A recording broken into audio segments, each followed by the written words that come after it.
All right, welcome to the Wartime MMA podcast. It's your boys, Alex, Tony, and Mike. We got UFC Noche this week, and probably talk about Canelo Crawford a little bit too at the end. But yeah, let's just get right into it. The early prelim opener. But yeah, the early prelim opener is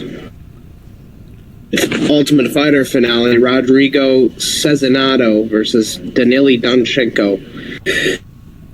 I didn't watch the Ultimate Fighter. I don't know a whole lot about either of these guys. It does seem like the Ukrainian Danil Donchenko is a bit more of a finisher, while Rodrigo Cezinado is more of a decisionator.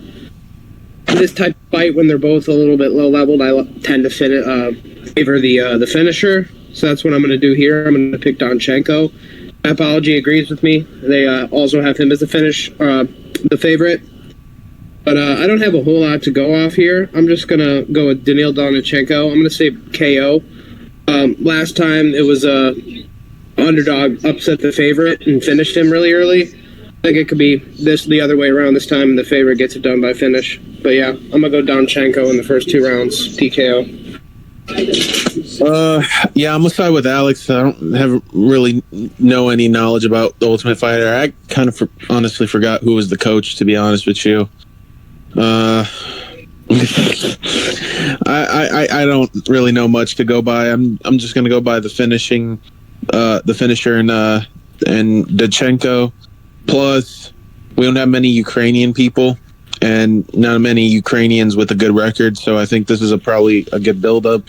Not the proper card to put him on, but I think this is the proper card to put him on for name value-wise. So, yeah, I'm going to go with Donchenko. Let me see. The other dude's loss. Only been to a decision, but I think he's going to get finished here. I'm going to go second round TKO. Excuse me, a little under the weather. Apologize for that. Yeah, this is a Ultimate Fighter winner to start the UFC Noche event. That's pretty cool. I'll be honest, I just like Alex and Mike, I really didn't watch the Ultimate Fighter. The only thing I really know about them was it was Chael Sonnen and DC, I believe, were the coaches. So, again, I haven't watched any film on them, but I like what Alex said, man. I actually ended up having a little parlay on the other Ultimate Fighter fight between flyweights, and the Kazakhstan was a massive favorite, and I thought that was going to be an easy leg, and he ended up getting pretty much outclassed, really, on the feet and everywhere. I tend to agree with Alex in terms of, well, if the underdog can do good there, I feel like in this Ultimate Fighter finale, the favorite kind of has a better chance even more. And they seem to be polarizing opposite styles. The Ukrainian appears to be more of a prolific finisher. The Brazilian seems to be more of a battle-tested decisionator in his own right. I tend to think, even in fights that, conventional wisdom would tell you that if it goes the distance, you want to go with the guy who has more experience in decisions.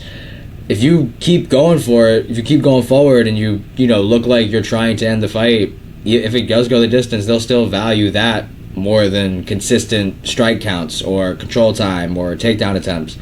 I think you have to reward someone who's willing to go forward and try to end the fight. So for all those reasons, I'm going to make it a clean sweep. I'm going to go with the Ukrainian. I don't know why I just draw a blank. I can't remember his last name for the reason. But I'm going to go with him. I'm going to go with him with Alex's sentiment. I think he's going to get a TKO within the first 2 rounds. If I had to be specific, I'll go with the second round TKO. I feel like the Brazilian's going to want to play it safe on the feet, try to mix in a takedown or 2. But I think the Ukrainian would have closed the distance, pressured, and forced an exchange where he's able to get the better of him and get a second round TKO. First clean sweep of the night for Noche. Indeed. Moving on to our next fight of the card. Debuting Alice Pereira versus Montserrat Rendon. This is a hard fight to call for a lot of reasons, mostly because it's women's MMA. But you have a girl who's really young versus a girl who's, late in her 30s, almost 40, a whole decade older than Alice Pereira. It's tough, but I'm going to be honest. I'm going to go Montserrat Rendon in the fight, the underdog. on paper, they are similar in height. They actually have Alice Pereira being 2 inches taller than Montserrat Rendon. But if you look at Montserrat Rendon, she is jacked for like a woman. Like she's got that shit Canelo was on. I'll be honest. That Canelo, whatever it's called. But yeah, she looks a bit juicy. I'll be honest. Like she's strong. She's a pretty decent grappler. Like I don't really see her getting like bustled around really by any girls. Alice Pereira's coming in. She seems like pretty technical, pretty decent overall, pretty polished. But I think she's pretty green still, and I think she's gonna get out with that grown woman strength in a lot of ways. When I look at Montserrat Rendon, I just see strength, whereas I look at Alice Pereira and I don't. I see kind of like a young girl, like a teenager. And I think like strength is going to be a big thing in this. And I'm sure the UFC kind of wants Alice Pereira to pan out. They signed her right to the UFC, no contender series, no Ultimate Fighter, nothing like that. So they probably do kind of want like a mini female version of the Raul story. Like, oh, she's 19, look at her. She's young and doing this. But I think, in Noche, it kind of cancels out when you're fighting a Mexican fighter. And I think it's the type of fight that'll get scrappy. I think they will naturally favor the Mexicans, even maybe over a young girl that they're trying to market because she's young. Kind of like I said, the whole Raul Rosas thing, like a young kid coming in trying to make it big. But I think too much too soon. I'm going to go Montserrat Rendon here. I think she's going to mix in the grappling. I think her boxing's going to look okay. And when the fight gets a little bit dirtier, grittier, and in closer proximity, I think Montserrat Rendon's going to take it away. I'm going to go Montserrat Rendon by 29-28. I missed a knockout on the Contender Series. Damn. But yeah, Montserrat Rendon. I just missed it too. I can't watch it on here because totally worth it for this fight. Totally worth it. Yeah. I honestly got Alice Pereira in here. I know she's not Alex Pereira, but I think they need to promote. I think they need a good promotional fighter like herself. She's got more finishes than you see in your normal women's MMA fighters. I do see where Alex is going at. It's in Mexico. It's a Mexican heavy territory. They want to promote the Mexicans, and plus she's fighting an older fighter and could get outworked by experience and stuff. But I don't know, man. I think I'm gonna go with Alice Pereira here. I think I'm gonna stick with the decision. I think she will get a decision in San Antonio, but I'm not too confident in it because it is women's MMA. Anything could happen. I agree with Alex's sentiment as far as this being a tough fight to call. I actually have Montserrat Rendon confused for somebody else. I thought she was the girl that lost to Eduardo Mora. I think she was another Mexican fighter. I could be wrong on that. But as for this fight, I'll be blatantly honest. I don't have too much tape on either of these fighters. The only thing I know is that Montserrat's coming off a decision loss to, I want to say, the girl that's about to fight Luana Santos, the Russian striker. Zelyakova, I think that's how you pronounce her name. Again, not really too filled in on this fight, I'll be blatantly honest, but feels kind of coin flippers to me. It's tough because we're in San Antonio, and the base of the card is Noche, so they obviously want to attack a Mexican market. But this 19-year-old undefeated prospect, I mean, that's always a good selling point in its own right as well. And she doesn't seem to be small. She's 5'10". This is a really tough fight to call. I'd like to think it goes to a decision. I do hear what Alex is saying as far as being green. 19 years old, 5 pro fights. I mean, doesn't really feel like you've kind of been tested or faced any real adversity per se yet. As for Montserrat, coming off her first career loss in her own right, far older, far more experience, at least at a UFC level, it's really tough to call. This fight, I just don't know anything about either fighter. I guess I'll go with... Gotta have some underdogs on the card, right? I guess I'll go with... Montserrat Rendon by decision, but as you can see, I'm very not confident in the pick. So I'm just going to trust that she's fought more girls at a UFC level. Tamiris Vidal by split decision. I mean, that's like a fairly powerful striker for women's MMA that she was able to overcome. So I'll go with the veteran savvy of Montserrat. But damn, she only has 7 pro fights to her 5. So like, is there really a gap that much? I'm switching it. I'm switching it. That just kind of sold me a little bit, bro. Like that just hit me like a rock. She's 36. She's 19. How she have 7 fights? You have 5 fights. How do you have already half more than that? And you seem to be able to have a finishing ability in women's MMA. You know, that's something. We're gonna go with finishing potential over experience. Yeah, I just flipped the script. I'm gonna go with. Wow, I just forgot her name. What's the Brazilian's name? What's her name? Alice. Yeah, I'll go Alice Pereira in her debut in a decision win. That's gonna be sus. It's gonna be close. It's gonna be sketchy, but she gets by, or she gets a finish. So, yeah, I guess I'll go 3rd round knockout. Yeah, I'm not confident. Alice Pereira by finish, 3rd round knockout. Ugh. Reached on that one. Be like that with women's MMA. Yeah. But moving on to our next fight of the card, it is Alessandro. Alex, I'll edit this part out. Your camera for me is frozen. Is his camera frozen, Mike? Yeah, a little bit. Maybe just unplug it and put it back in the camera. It goes in and out. Yeah. Maybe just try to restart it. Still froze. If you want, he could just... Yeah, try to call back in. Yeah, that's smart. It was a pick'em fight, apparently, on Contender Series. I have no idea on that fight. I'll be blatantly fucking honest. I have no idea. No idea on that fight. I'll go with the 19-year-old. Sounds better, I guess.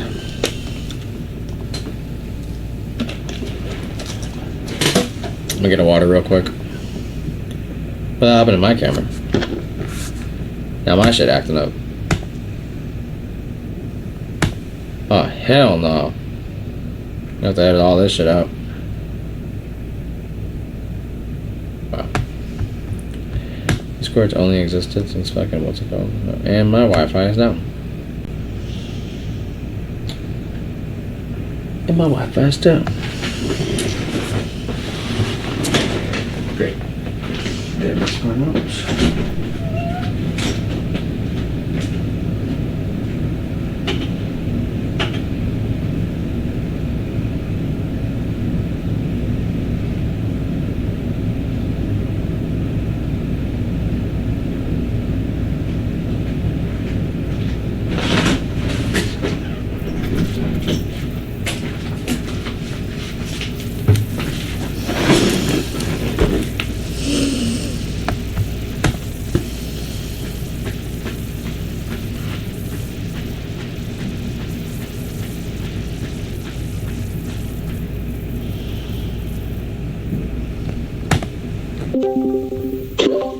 Sure.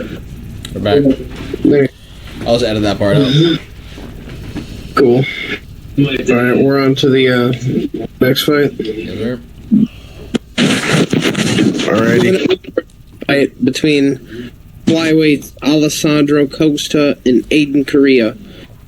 I'll be honest, I don't know much about Aiden Correa. I looked him up earlier. I'm looking him up again just to refresh myself. Yeah, nothing really remarkable stands out about him.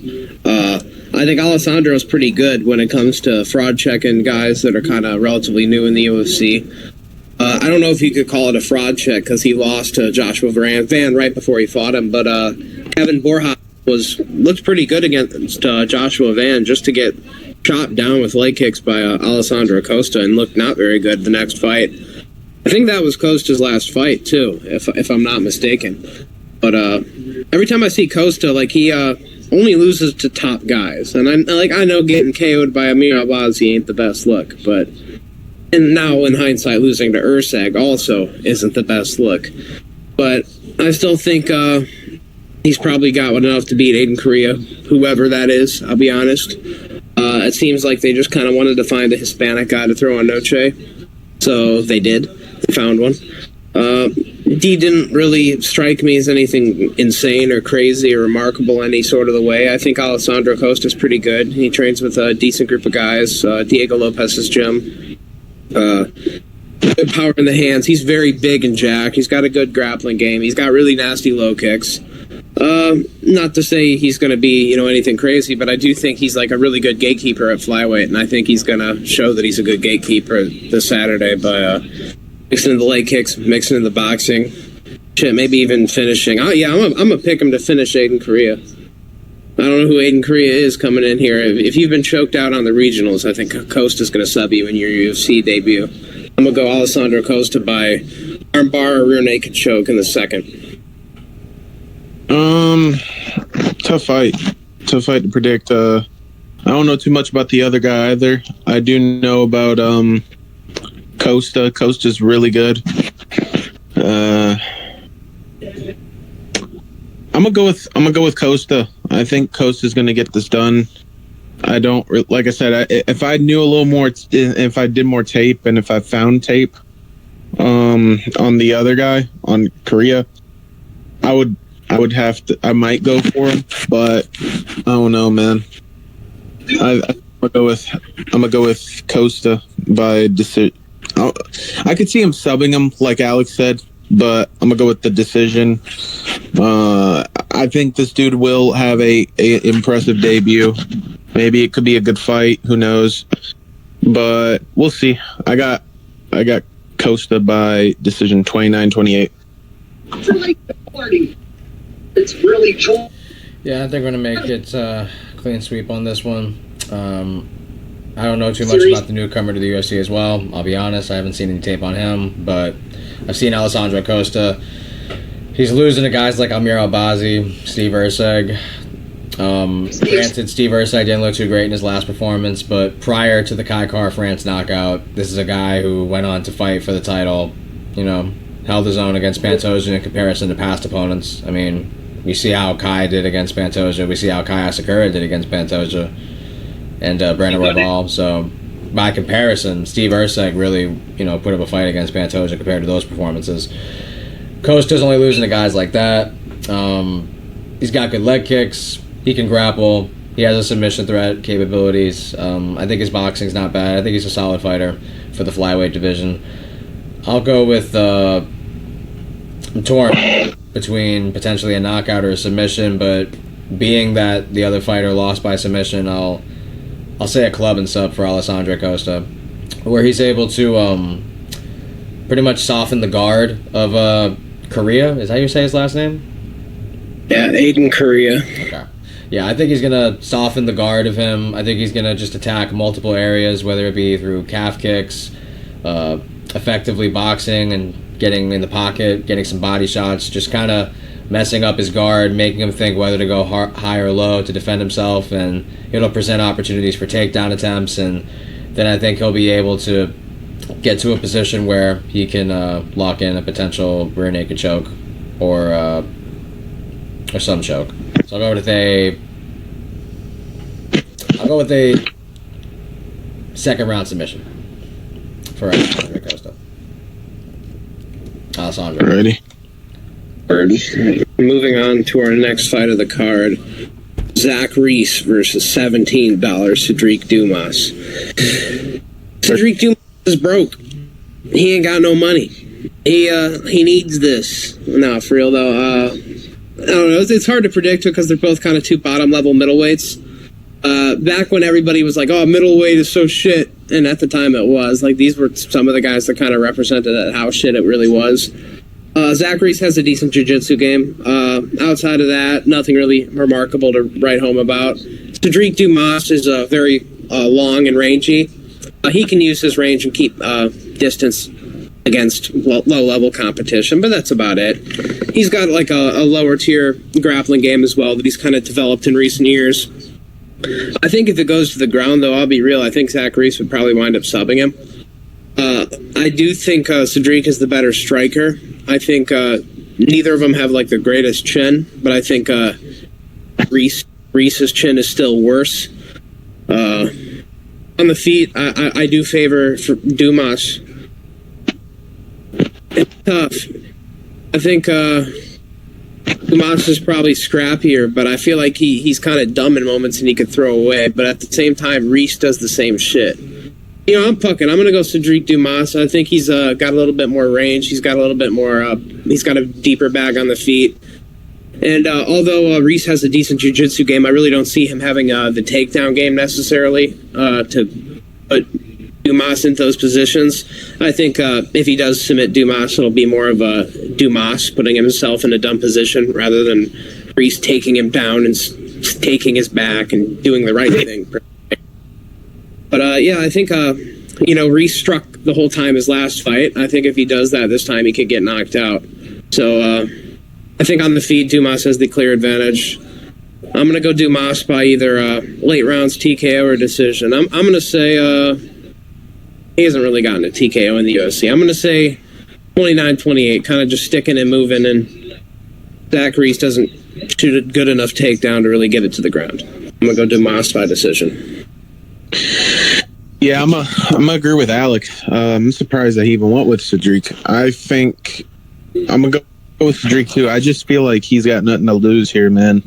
You know, you got $13 in your account. Well, apparently he just finished using that $13 because it showed like a whole bunch of zeros at the end, at the bottom of the thing. I don't know what that, but maybe he just is last on food or something, but I don't know.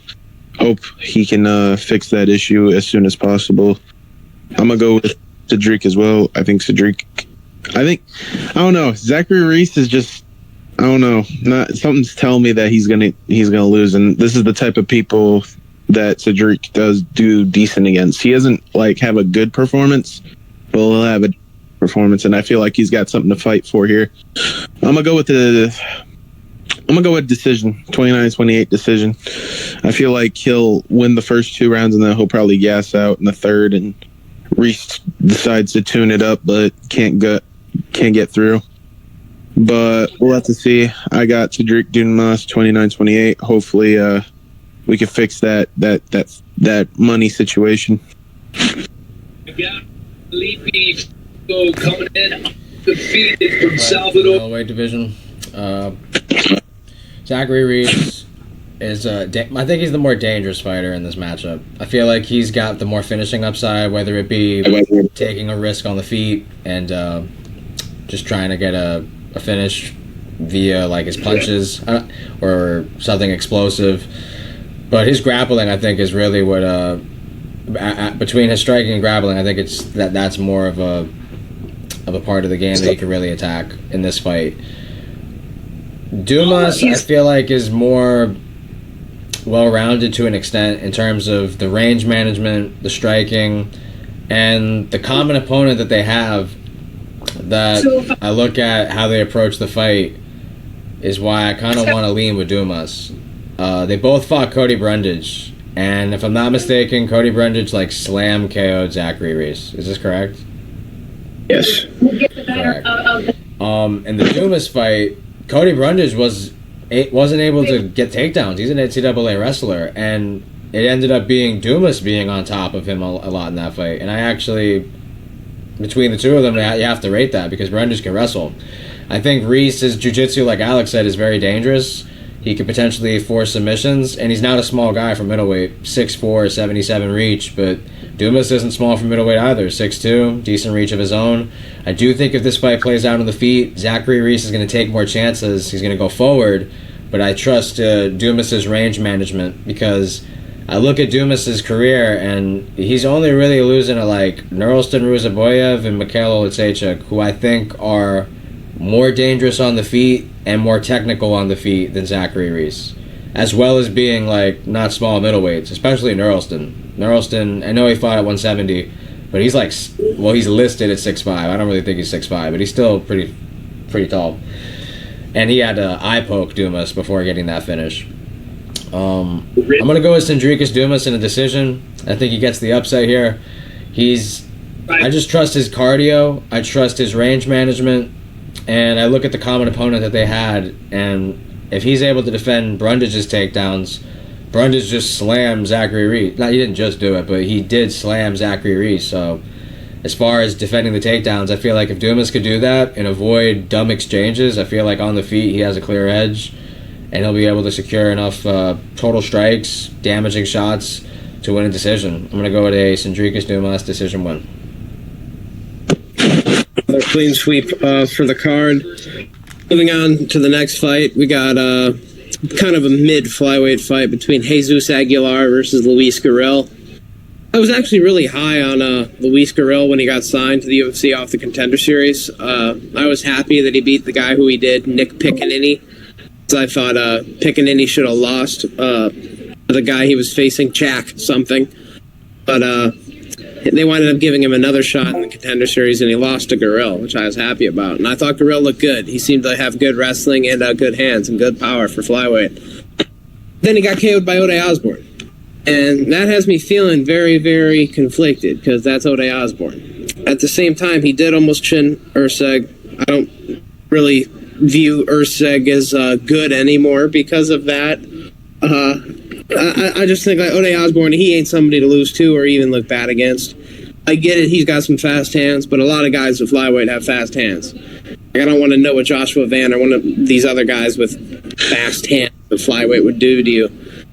I think Aguilar, even though he is primarily a grappler, his hands aren't bad. I think he can honestly mix in the grappling and mix in the striking. Once again, it's not Mexico, but it's a Mexican-themed card. I think if it's close, it'll go Aguilar's way. And I've kind of just lost confidence in Gurriel at this point. I think, even if that was just like a fluke, I'm not going to pick you in your next fight after that. So I'm going to have to go Jesus Aguilar. I think he's going to mix in the grappling. I don't think he's going to look too out of place in the hands if you're getting KO'd by Ode Osborne. I think Aguilar can do some work on the feet against you too. I'm going to go Jesus Aguilar decision. Even if it's close, he'll pull it off. So Jesus Aguilar decision. I'm going to agree with Alex. I'm going to go with Jesus Aguilar by decision as well. I could see a finish happening, but I'm going to stick with the decision route mainly because flyweights don't really get that many finishes, to be honest. You have to be a high level flyweight like a Demetrius Johnson or a Pantoja, a Figueiredo. Those type of guys I feel like are most likely going to get finishes around. And then, but I know we are getting finishes now, even with lower level fighters in flyweight. But I don't know, man. I'm gonna go with the decision here. Enough me yapping. I got Aguilar. I think he's just gonna flat out dominate the dude. I could see a TKO happening, mainly because he did get chinned by Ode Osborne. We've never really seen Ode knock somebody out like that, and it's very rare to get an Ode win. But like I said, I think I've yapped too much about this. I got Aguilar, 30-27 decision. Tough fight in the flyweight division. Just looking at some of the odds in this fight. Gurriel coming off the Ode Osborne knockout loss. Ode Osborne, he's not an elite flyweight, but he has a tricky style in the weight class just because of the stature that he presents in the weight class. He's got superior range to his opponent, just given off of the physical advantage that he has with the height and the reach. But Gurriel, he can grapple, has a good record, coming off his first KO loss. Aguilar, he's just fought more UFC competition. That was Gurriel's, I want to say, his debut, and he got knocked out. That's not great. It's not a great feeling. Aguilar, he's only losing to Tatsuro Taira and Estevam, and we know Estevam misses weight damn near tactically now. So, and not to mention compare Estevam to Gurriel. That's a fucking size gap in itself. That is a crazy gap between them in stature and grappling overall. I like what you guys are saying as far as I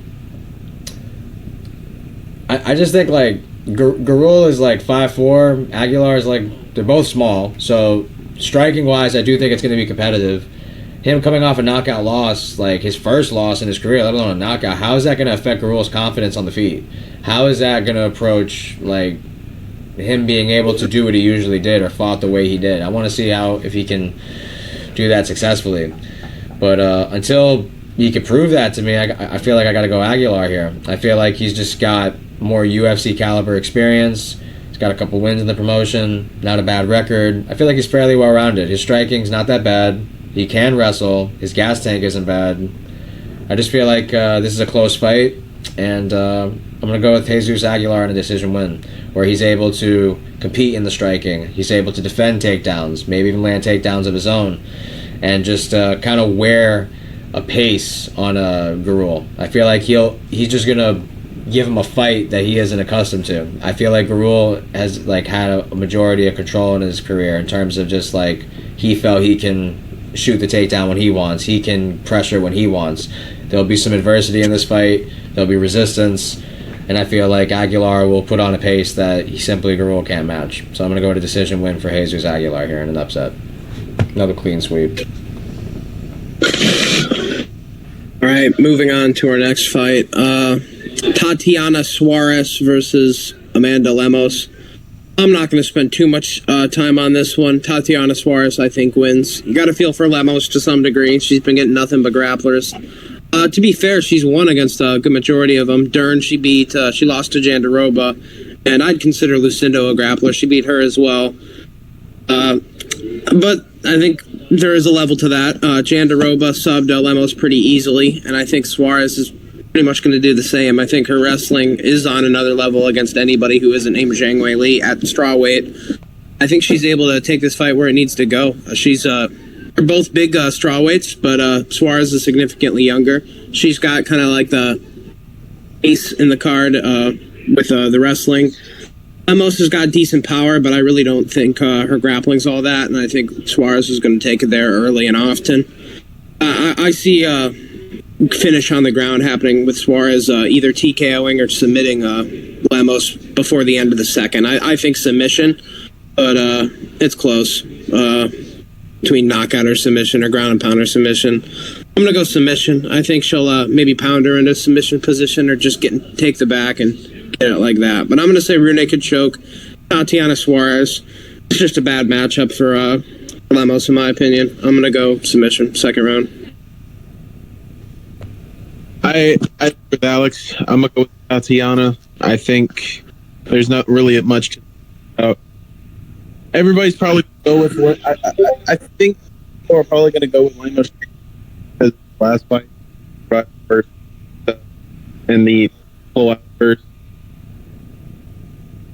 like Whaley did. You can do it, but I've seen Lemos give up position way too. Allow people to take her down just so she can. Do you think Lemos is dangerous? Like more others? But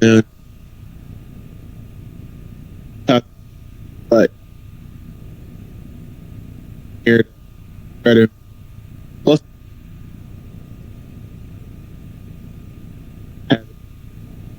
She's probably gonna have a good. She's gonna try to make a statement here with these Mexican crowds, and she's probably gonna show people that Mexican and this and that.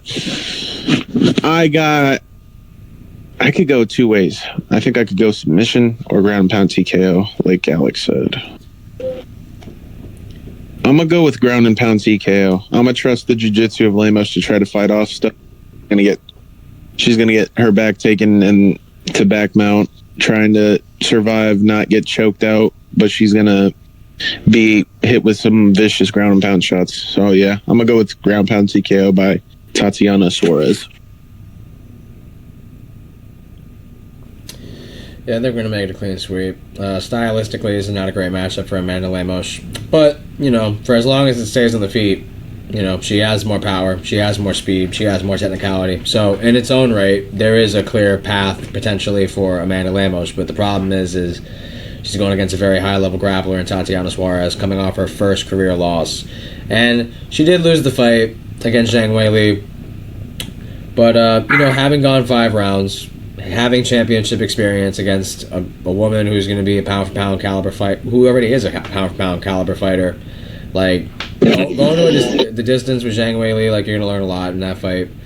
And Lemos is dangerous, and she's a great striker, but I just don't trust her to stay on her feet for the majority of this fight. I feel like this fight really comes to, it's your classic striker grappler matchup. It's either Lemos clips her early, or it's just Tatiana Suarez gets to work. And I feel like Tatiana's just got too good wrestling, a lot of submissions on her wins. I feel like there's a clear grappling edge here that like outweighs the gap on the feet. So I'm just torn between a ground and pound TKO and a submission. I feel like coming off that loss, she'll want to make a statement to the division. She'll want to like try to not erase that fight from our minds, but give us a positive performance to look at and be like, all right, it was just Weili. So I feel like she's gonna be determined to get this win emphatically. I'll go with a submission win for Tatiana Suarez. I'm thinking second or third. I'll go. How did Verna Jandiroba beat Lemos? Decision? Armbar. Armbar, what round? I think second. Second or first. I'll go second round submission, Tatiana Suarez. I just do feel like the second she gets that first takedown, Lemos is it's gonna be hard for her to get back up. But I think she'll do enough in the first round to avoid the submission. She'll tuck her chin. She won't give up her back. She'll just kind of accept the position she's in. But then again, that could present a potential ground and pound TKO for Suarez. I'll trust in Lemos doesn't get TKO'd or subbed in the first round, but in that second round, when Tatiana gets that takedown, all the hope will be demoralized, and at that point, I don't want to say Amanda Lemos quits, but she'll be really down on herself, and Tatiana will find the position to get the submission. So I'm gonna go to second round submission for Tatiana Suarez. Moving on to our next fight of the card. Claudio Puelles, who hasn't shown up in years, versus Joaquim Silva. This is a fight I actually had a hard time predicting, but I think I'm going to wind up going Claudio Puelles. It is close. Claudio Puelles is kind of known as like a leg lock merchant, very like Imanari roll. He's a knee bar specialist, actually, more than a heel hook. It's more of knee bars than anything. I think he's, I think he could have improved in the time away. Whereas I kind of know exactly what I'm going to get from Joaquim Silva. And I know people, will mention that he hurt Armin. He did. This is true. But he also lost to Clay Guida, or damn near almost lost to Clay Guida, and made it really scrappy on the feet with the old man. I think Puelles has got some tools on the feet that he can maybe improve on, such as the teep, the jab, and other stuff. Whenever he gets pressed and like starts losing, he will resort to rolling at your legs, which is what I worry about. Him kind of fighting like a pussy.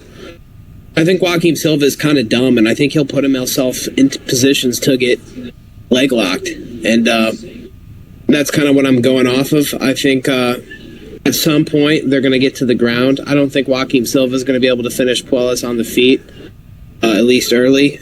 And I think if they get to the ground, Puelles will sub him. So that's what I'm thinking of in my head. And I think there's some things that can be improved upon in Puelles' game. He's still a relatively young guy. Yeah, I'm going to go Puelles. I'm going to go knee bar. Fuck it. I'm going to go second round knee bar. I've been going a lot of second round finishes, so I'm going to keep it up. Knee bar. Puelles. I kind of see where Alex is going at, but man, I don't know, man. It's really hard to pick a Claudio Puelles in Big 2025, bro. I can't even call it 25. It's been kind of a shit year, but you know what I mean, though.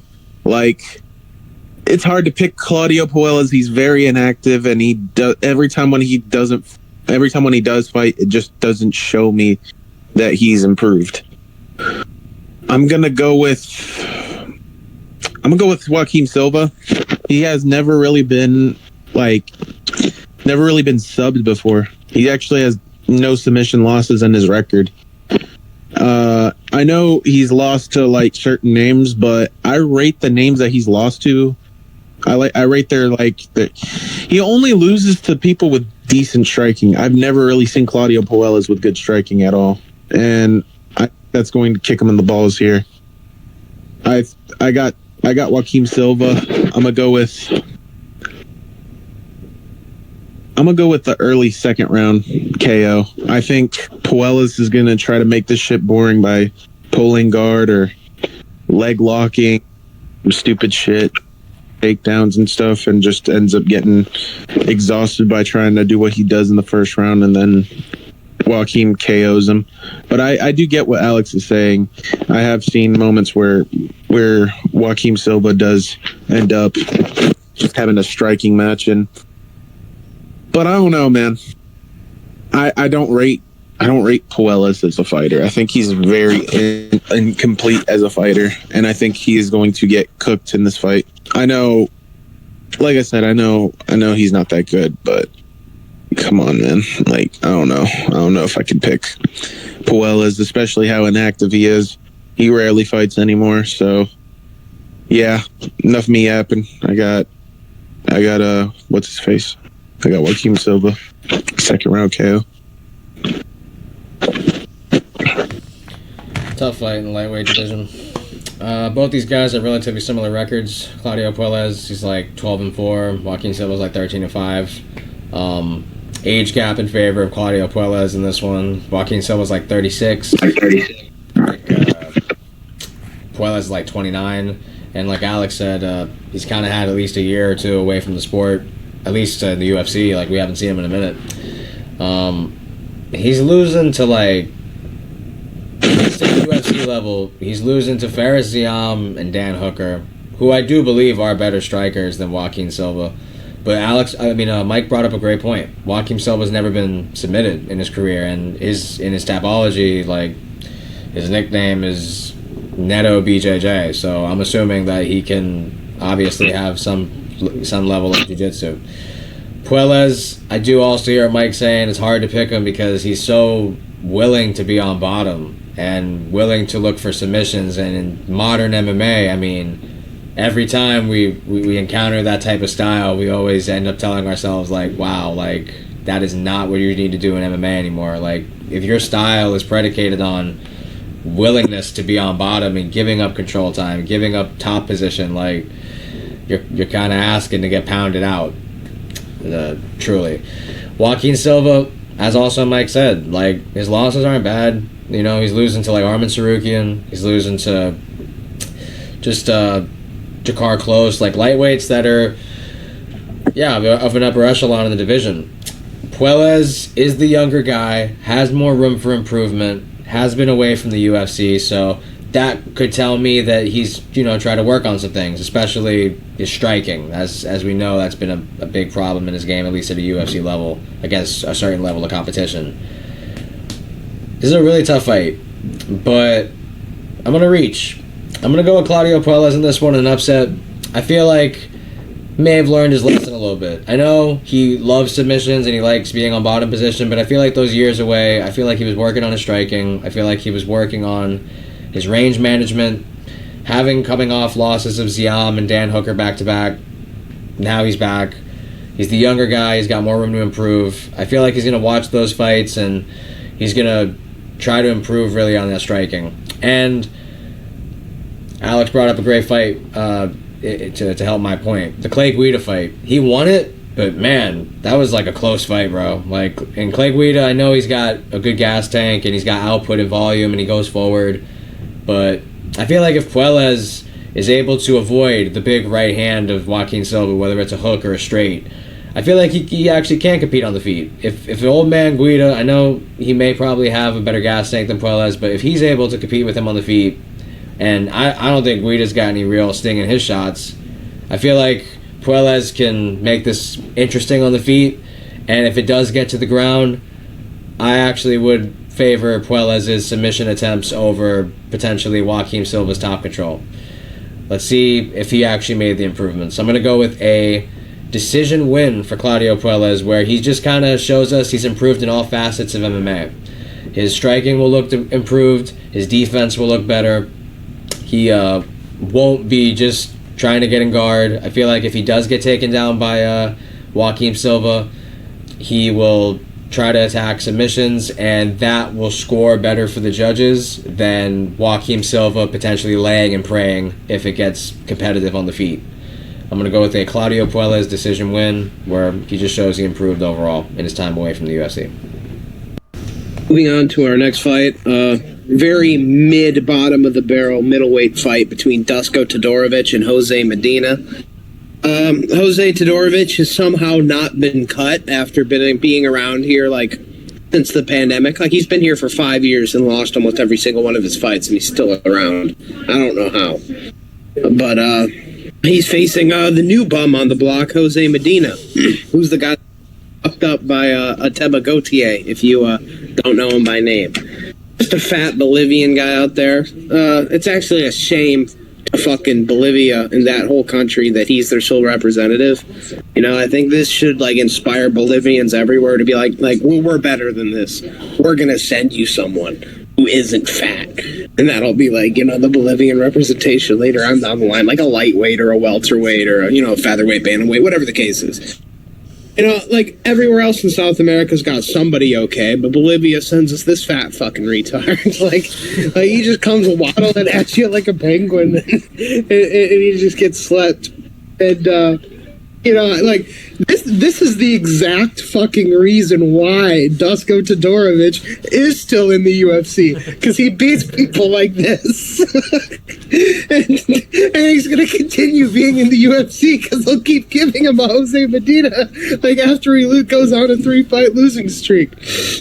I think he represents, like, Serbia or some shit. They're like, oh, yeah, Serbia. We're not cutting him. Like, until he's, like, vegetabilized, and he just comes in, like,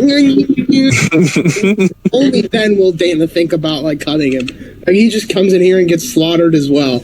But, like, you know, like, durability, like, I do go Medina, so you have to think, like, maybe he can do something, like, I don't know, like walk him down, you know, and kind of, like waddle him into a corner and throw the arm punches. Like, there's some things he could potentially try to do. But I think overall, even Dusko Todorovic is terrible. He is the better fighter. I think, like, he punches a cleaner punch, he shoots a better takedown and all that stuff. But sometimes in, like, tarred MMA, like, sometimes all it takes is a chin and some willpower and, like, you know, like, some aggressive behavior, like you just walk them down, you take the shots that come back your way. Like, tell me you can't see a world where they're just both trading on each other like tards, and just the guy with the worst chin goes down.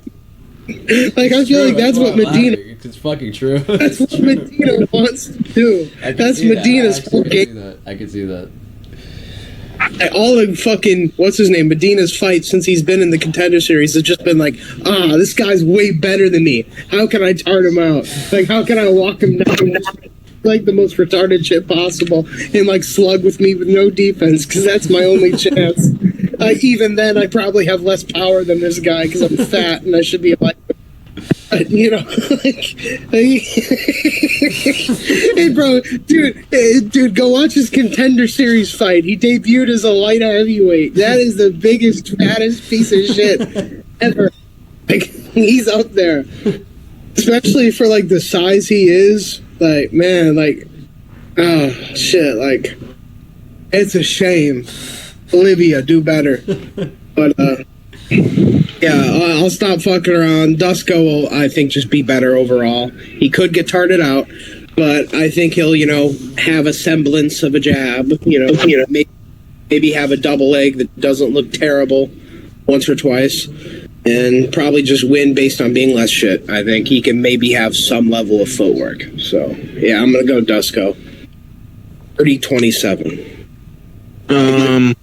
Third.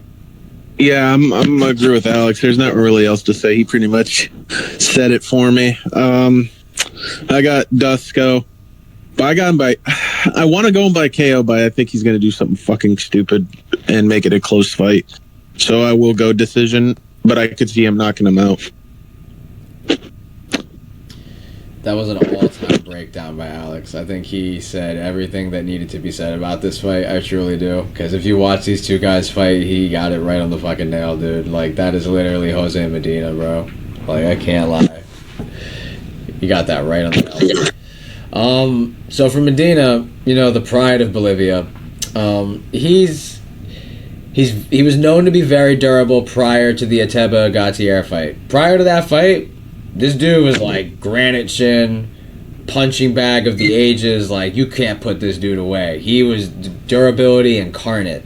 Like, and traditionally, Southern American fighters in all combat sports, boxing, kickboxing, all that, traditionally they have a durability advantage. It's just what it is. Peruvians, Bolivians, all Southern American fighters traditionally are just hard to kill. And they usually have decent gas tank as well. For as obese as Medina is, he actually does have a way of being in these fights to a point where he's getting beaten up like a pulp, but the other guy punched himself out, and now he's got no more gas to give. And Alex is right. I could see a world where Dusko Tordovich is clearly the better striker, clearly the better wrestler, getting top control, getting strike count, all of this, and Medina's just there taunting him right in his face. Like, you can't kill me. I'm invincible. His hands up in the air like an idiot. That's literally what he did in the fight, bro. Like, Medina, I will say I do enjoy Medina in that regard. That shit's hilarious. That's just hilarious seeing him get hit hard as fuck in the face. And then he's like, what? That's He just starts fucking like doing like the head nods side to side. You didn't hurt fighters like that in the sport, man. They're really funny, man. But they are. Coming off his first knockout loss in his career, where is that durability? You know, that was his calling card. That was his game. He had one of the best poker faces. Coming off the knockout loss, he got starched by Ateba. He got starched. How will his durability be? As for Dusko Tordovich, man, I mean, dude, like, yes, he's not very good, but good lord, look at the matchmaking he's been given, bro. I'm gonna reel off some names Dusko Tordovich has had been in the cage with. Okay, he had to fight Zach Reese, and you know, in that last fight, he actually looked competitive with Zach Reese, and he could have, you know, done a little better, but he ended up losing. But Mansur Abdul Malik, Christian Leroy Duncan, Chidi Nijikwani, RoboCop, Punele Soriano. I mean, these are explosive guys, bro. Like, flying knees, punches, like, you name it. Like, these are very good, either good strikers or just explosive strikers and athletes in their own right. Medina is none of that. He's a glorified punching bag, to put it as an understatement. But, you know, getting cracked, I don't know if I could trust that durability going forward. Tordovich is clearly the better striker. I feel like he could get top time if he wants. This fight really just comes down to, is there a chance Dusko Tordovich punches himself out and Medina's just taunting and he's in the cage with him, Nick Diaz maxing? Is he going to be able to find the finish in the third or push a pace that will break Tordovich, so to speak? But I'd like to think that the odds reflect this fight pretty candidly. Tordovich is minus 300, bro. He's never been that in his UFC career. They're telling you that he's better. It's just a matter of does he shoot himself in the foot by pouring it on too much where he's got no gas left and Medina's still there. Even if that is the case, I feel like he could cruise in that third round with top time if he does shoot a takedown. So I'm going to go with Dusko Tordovich. I'm tempted to go by knockout, but I just don't think he's as explosive or as fast or as technical with the hands as Ateba Gatier. So I'm going to go to Dusko Tordovich decision win, where he's just punching Medina. Medina's taunting. Maybe he gets top time in the third to cruise, where it gets a little sweaty and he looks like he's fatiguing and he's gassed, but he's able to stay on top and do enough work as opposed to a decision win. I'm going to go with a Dusko Tordovich decision win where he displays he's the better striker, gets more points, maybe gets a takedown or two when he needs it, and he survives. But we all know in a fight to the death, Medina wins this all day. So thankfully for Tordovich, it's a 3-round fight in the UFC. But if this was a street fight in Bolivia, you know, he wouldn't live to tell the tale.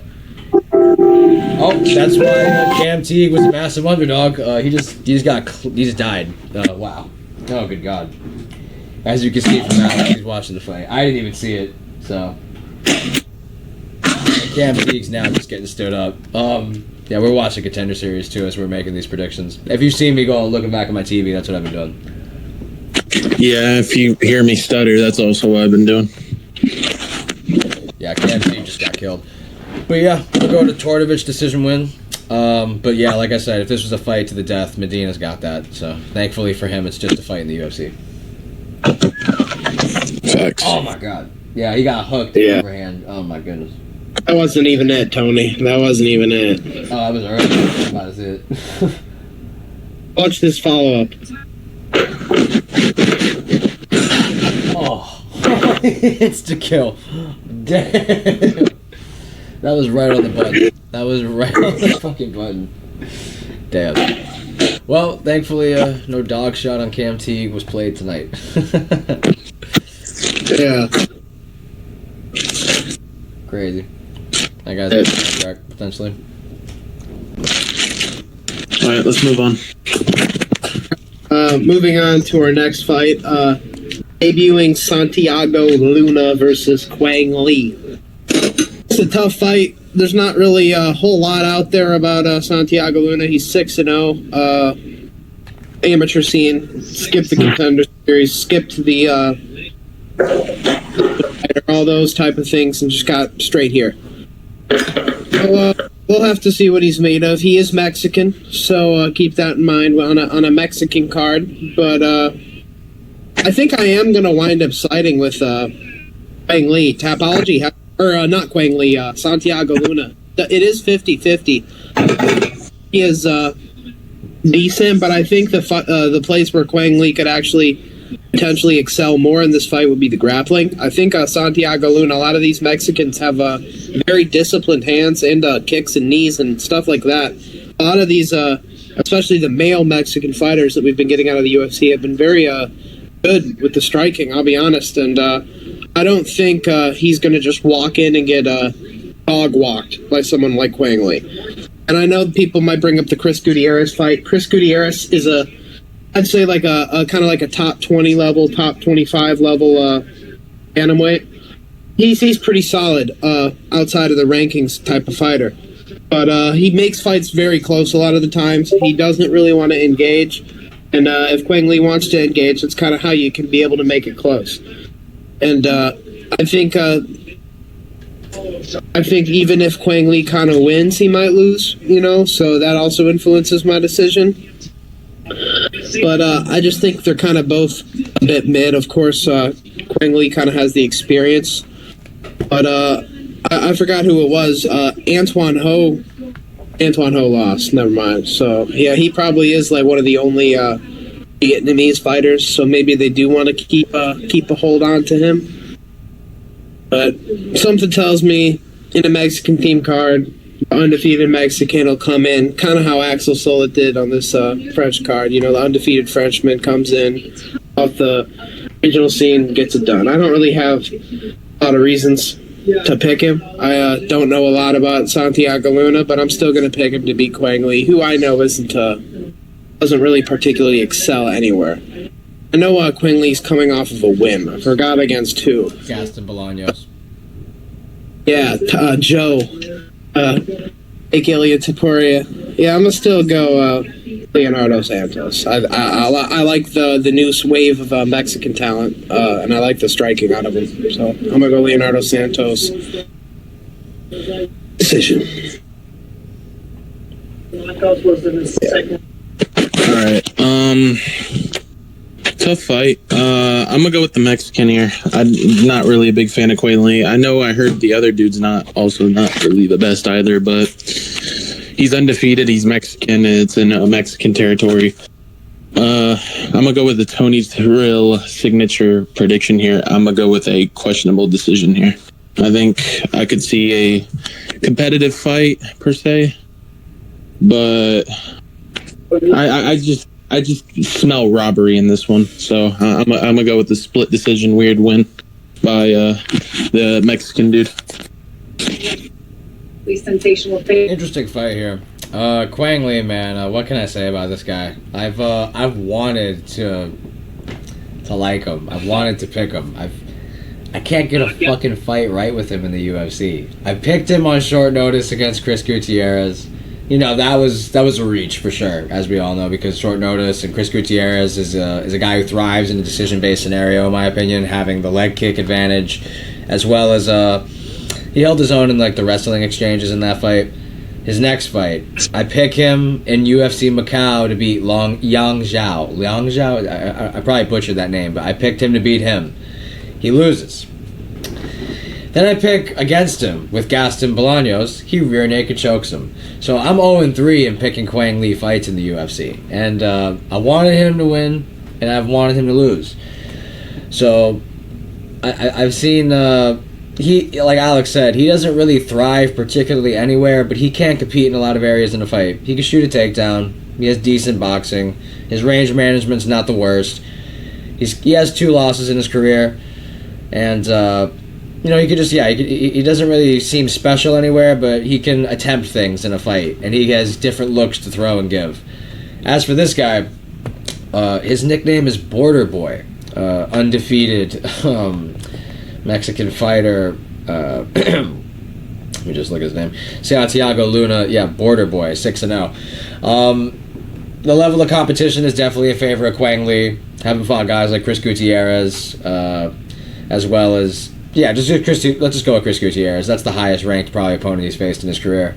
It was a good learning lesson for him in a decision scenario to learn that, but this guy's the polar opposite of that.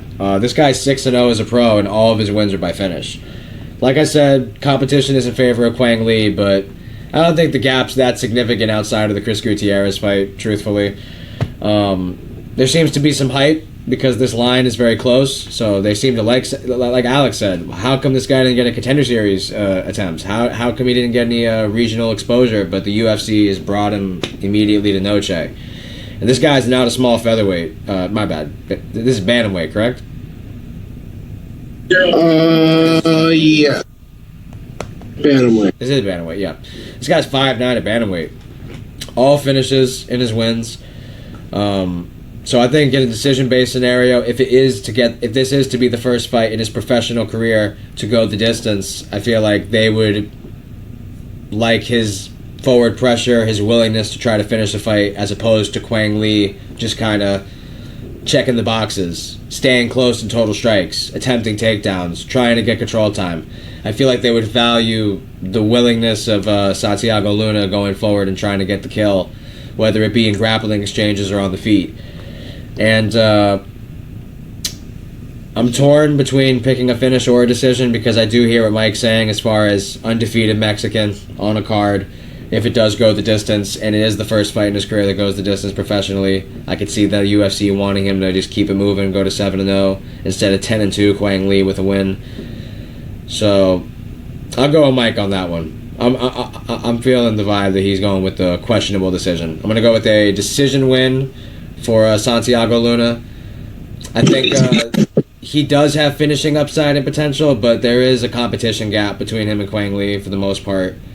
So I'll say he just is able to land the bigger shots in the fight. He's able to do more when there is grappling exchanges, attempt more submissions, and things of that variety. I'm going to go with a Santiago Luna decision win and an upset in his UFC debut. Slight underdog. This is the best. I push you away, too. Moving on to one of the better fights of the card, actually, and a pretty fun lightweight scrap between Alexander Hernandez and Diego Ferreira. This is another one of those fights that I had to take a little bit more time to think about before I made my prediction. It's tough. Alexander Hernandez has looked pretty decent recently. He's on a 3-fight winning streak. But I'll be honest, he has a history of looking pretty ass in a lot of scenarios against other fighters. And a lot of it, when he was young, I can accustom to just him being young. But now, more recent times, not so much. You know, although he is on a 3-fight winning streak, I'm not a big fan of him making it super close with Austin Hubbard or forgot who the other guy was, but he was another very low-tier fight before Chase Hooper. Austin Hubbard and Kurt Halabaugh. Yep. Both kind of mid-tier Ultimate Fighter rejects. I didn't like those performances. It kind of showed to me that if you have a grappling game, you can still get to him. And even though Alexander Hernandez is kind of known as a former wrestler, he is kind of known for the hands more than anything. He's going to try to come out here and strike with Diego Ferreira. I do think Ferreira can do that a little bit with him as well. There has been times where Ferreira has been slept with by boxers, but coming to mind, it's really only Poirier that slept him out bad. I'm sure there might be another one or two, but I value the Rebecca fight recently. I thought he looked good in that to beat somebody like that. Even though he lost, I like the way his grappling looked against Mateusz Gamrot and Beneil Dariush as well. I think his grappling looked a lot better against Dariush than even Moicano's did. So I think Ferreira in this fight is far from out of it, even though he is 40 years old. I think he can put a pace on Hernandez. I think his striking isn't too bad. I think his boxing is sneakily good, actually. And I think he can actually mix in the grappling, and I think his grappling is very underrated. I think he, in general, is pretty underrated. I understand he lost to Grant Dawson. That isn't the best look, but Grant Dawson is a really good grappler, and shit, if he gets on top of you, he'll win. Like that's just kind of how it goes. But I think recently there's been more moments where I've been like, damn, Alexander Hernandez doesn't look that great. More than there's been like moments where I've thought the same about Ferreira. So I'm going to go Ferreira. I'm going to say decision. I don't think he'll finish Hernandez. I could see I think Hernandez will win the first round, potentially even drop Ferreira, but I think Ferreira is going to be able to use his veteran savvy abilities, mix in the grappling, maybe kick a little bit, and I think he could surprise Hernandez with his own boxing. So I'm going to go Carlos Diego Ferreira, decision, 29-28. Honestly, Alex made a good breakdown. I'm going to go with, I was thinking about going with an underdog here. I'm going with Diego Ferreira. I think he is very, Alex pretty much named what I was going to break down here. Hernandez hasn't really looked that great. He has genuine history of just making people gas out. I'm not making people gas. He has history of gassing out Alexander Hernandez. Hernandez has had trouble with gassing out. And people with a bad gas tank don't usually do well against Carlos Diego Ferreira. He ends up weathering the storm. He ends up making people quit pretty much. Like he surprised me on that victory that he had against Rebecca. Like that was a surprising great performance by Ferreira. I'm gonna go with him mainly because he's just like I said, underrated, and I think this is a good style for him to do well against. I'm gonna go with the third round TKO. I think Hernandez is gonna do good, and then he's gonna start getting withered and tired. Whenever he starts getting too exhausted, I have a feeling that he's going to get absolutely obliterated by Ferreira. But yeah, enough me yapping. I got for a third round TKO.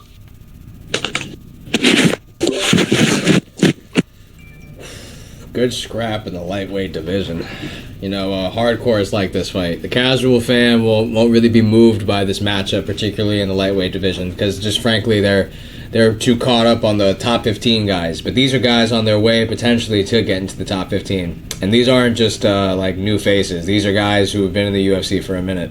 Especially Carlos Diego Ferreira. I mean, he has truly fought a lot of guys in this lightweight division. He's only losing to guys like Grant Dawson, Gamrot, Gregor Gillespie. Where is he? Beneil Dariush.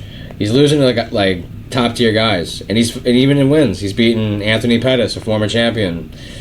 You know, this is a guy, Dustin Poirier. Like he's really fought a lot of the top tier lightweights in his career. As for Alexander Hernandez, man, I like Hernandez. I like the Great Ape. He was a prospect in his own right. Now 32 years old, 17-8. Yeah, Alexander Hernandez, I'm a fan of his.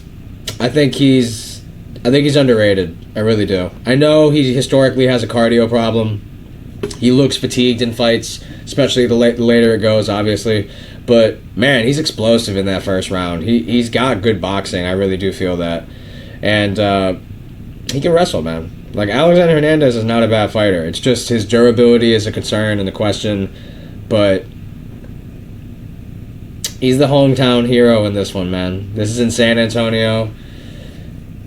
I feel like I have no choice but to go with my guy here.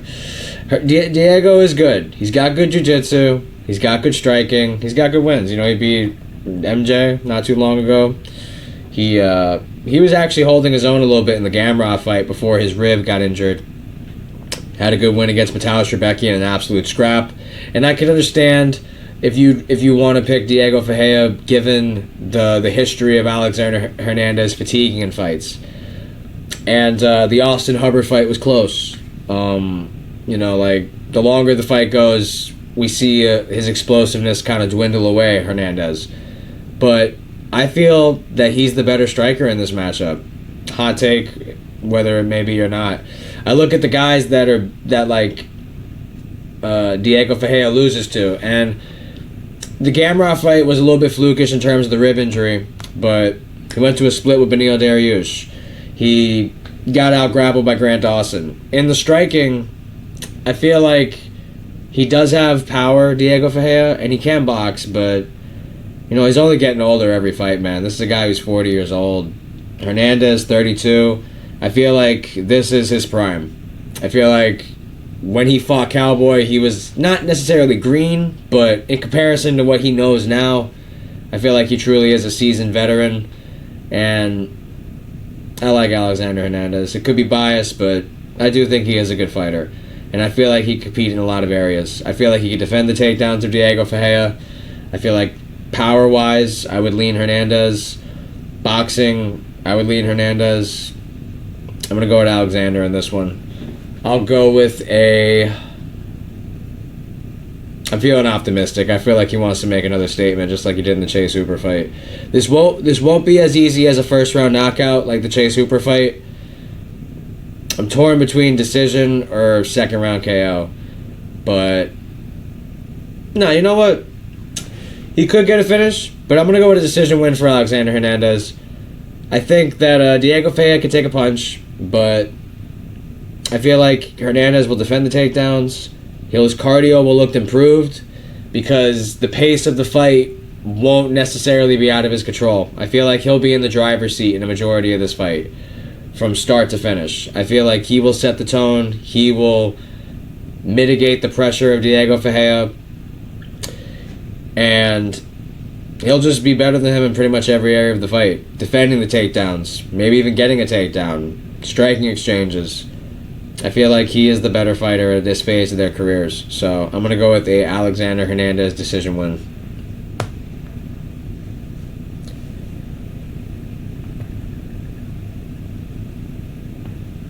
There's another the Contender Series is over now, Tony. It was like a 16-second KO. No. The other guy lost. Yeah. That's a big upset. Yeah. I did not think he was going to win, looking at his physique. His physique makes me want to throw up, bro. I'm not going to lie to you. But hey, shout out to him. I thought he was going to get, like, KO'd. He ended up getting a KO. How about that? That's a big upset. Yeah. Not a big... I don't think it was too many big odds. Let me see. Probably pick him. He was plus, like, 125 or something. Yeah, that's not crazy. But still, that's crazy. 16 seconds? Damn. They just ran at each other like tards. Alright.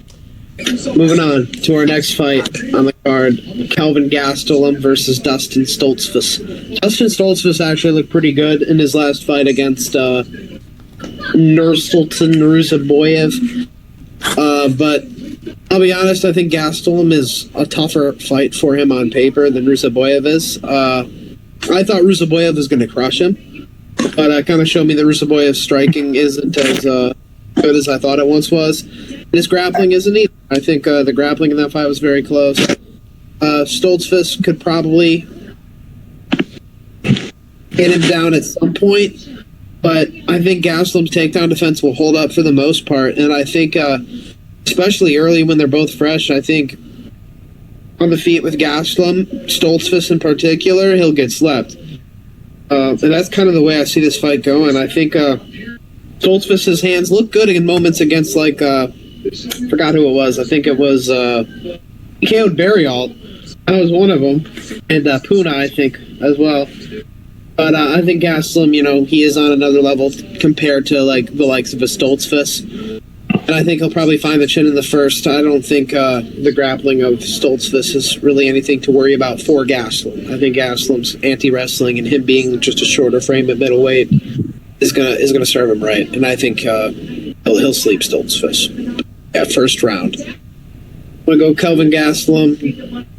Big first round KO and a throwback performance for him. Not a tough fight to predict, but I'm not. Normally, I don't really. Lately, I haven't really been picking Kelvin Gastelum. I think the only time I picked him to win, it was D-Rod. No, I actually picked D-Rod. Oh. Not gonna lie. Yeah, because that was the fight he missed weight. Yeah. It doesn't say it on Tapology, but maybe. I know he missed weight in one. Yeah, he did miss weight. He did miss weight. Yeah, I'll go with Kelvin. I think he's gonna knock the dude out. It's Dustin Stoltzfus is soy, soft and retarded, so not really else to go by. But yeah, I'm gonna keep it short and sweet. I think Kelvin's gonna get a good win in Mexican Independence Day and stuff.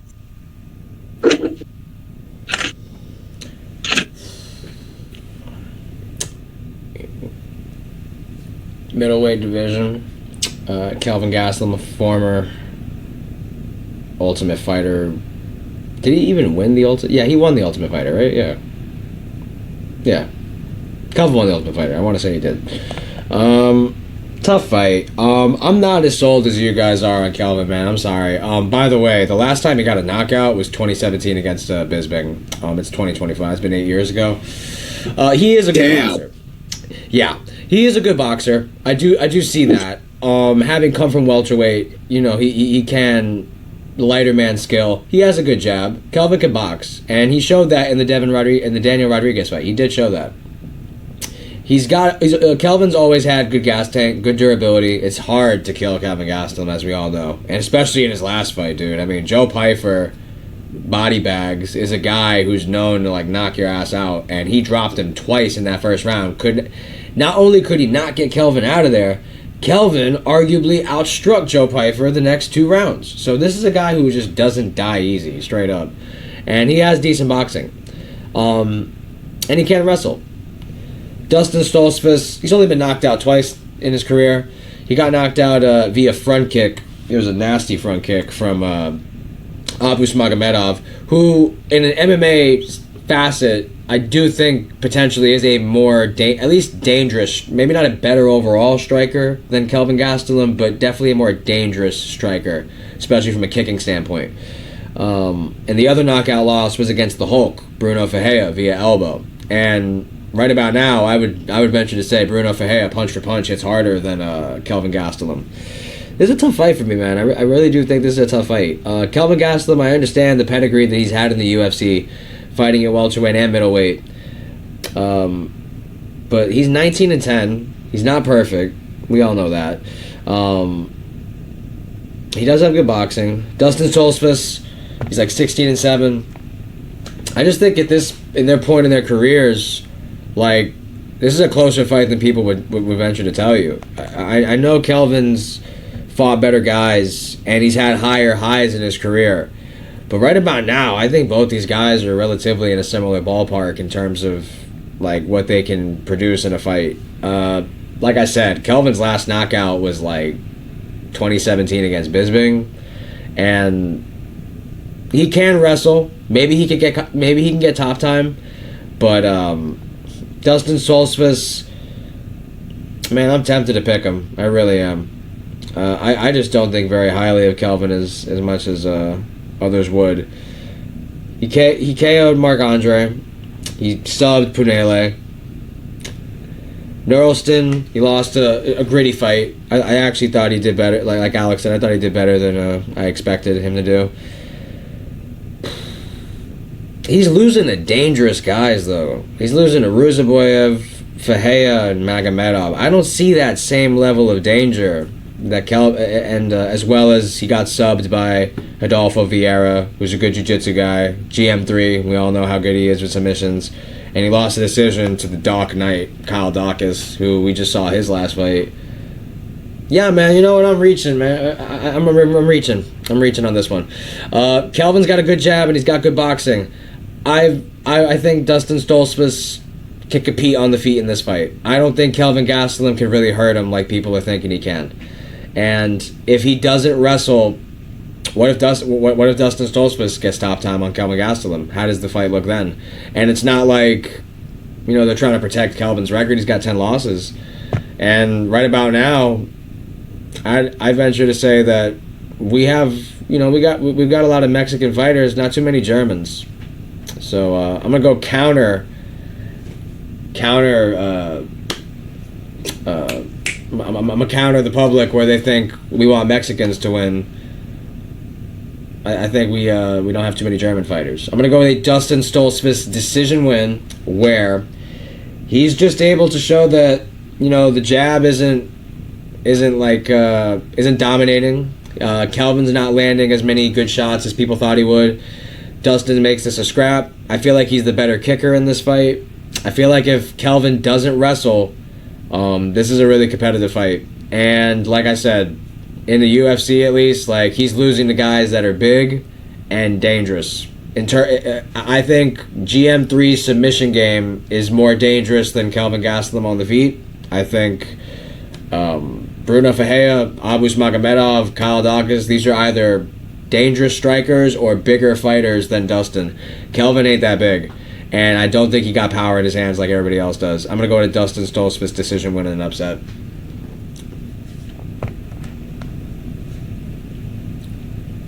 It's a reach, but yeah, Kelvin just doesn't win by decisive margin for me. And I feel like Dustin might got more, like, equivalent, if not greater, grit than a D-Rod. So I'm going to go with Stoltzfus in an upset.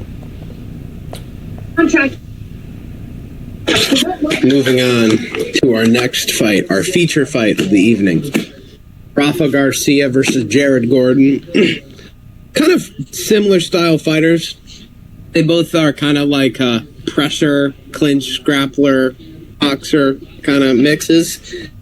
I think Jared Gordon's the better version, though. I'll be honest. I think even though he's older, skinnier, and has taken more damage over the years, Rafa Garcia just doesn't seem like he's great. He trains with a good gym too. He is like a main training partner for Justin Gaethje and a lot of the lightweight featherweights at Elevation and the teams in Colorado. But I never am super impressed by him when I see him fight. He kind of just out wrestles people that have no wrestling, or barely wins in the striking against people that have no striking. It's never really impressive to me how Rafa Garcia looks. I'm gonna have to go Jared Gordon just being the better version. He's looked good lately in his fights too. He arguably, I think he should have beat Nasrat, and that fight should have been all on the feet, and it looked like he outstruck him. Nasrat went on to beat Esteban Ribovics and looked pretty good himself after that fight. So I do pretty highly rate Jared Gordon as far as the unranked section of the lightweights go, and I think he beats him pretty easily. Honestly, I think it's kind of just like staring in a mirror a bit. I think Garcia isn't anywhere near the level of boxer Gordon is, and I think he's probably doesn't have the jiu-jitsu or the wrestling of Gordon. I think Gordon's just probably slightly better everywhere. So I got to go Jared Gordon. I don't know if he'll get a finish, but I'll be honest, the way his hands are looking, I wouldn't rule it out. But I'm going to probably go decision, and I'm going to go Jared Gordon 30-27. Maybe, Garcia can win the first or third, depending on how it goes. But I'm going to go Jared Gordon by kind of dominating decision. I think it'll be mostly striking with some grappling elements, but I think Jared Gordon's boxing is on another level too. Garcia's.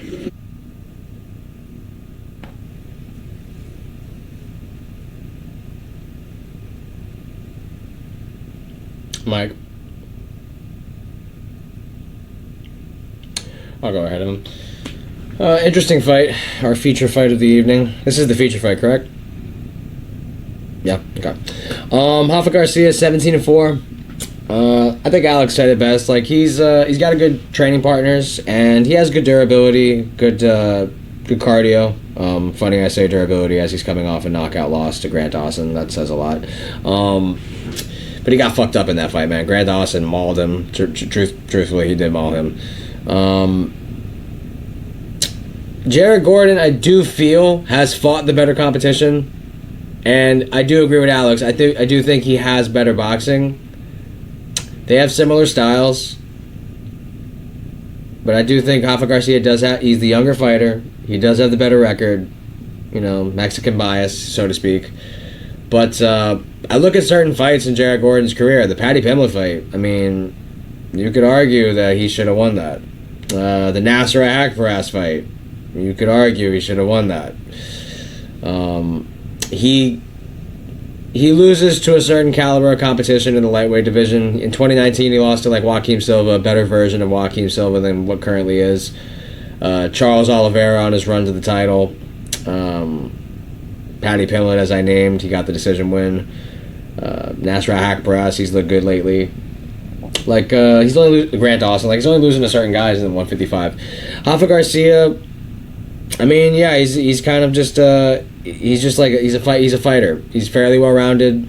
He's not gonna quit, so to speak, and he has a good gas tank, good output. He's gonna attempt takedowns. He's gonna try to go forward and force exchanges in the striking. I don't know why I'm tempted to pick Hoffa Garcia, even though I picked him in his last fight against Grant Dawson. That was a bad pick, and he definitely paid the price. But I do think Haqparast and I do think Pimblett are better than Hoffa Garcia, and Jared Gordon's making these fights super close. I don't know what's drawing me to want to pick Hoffa Garcia, but I think logic does say Jared Gordon has just fought better guys, and he's just shown more capabilities of competing with those level of competition as opposed to Garcia.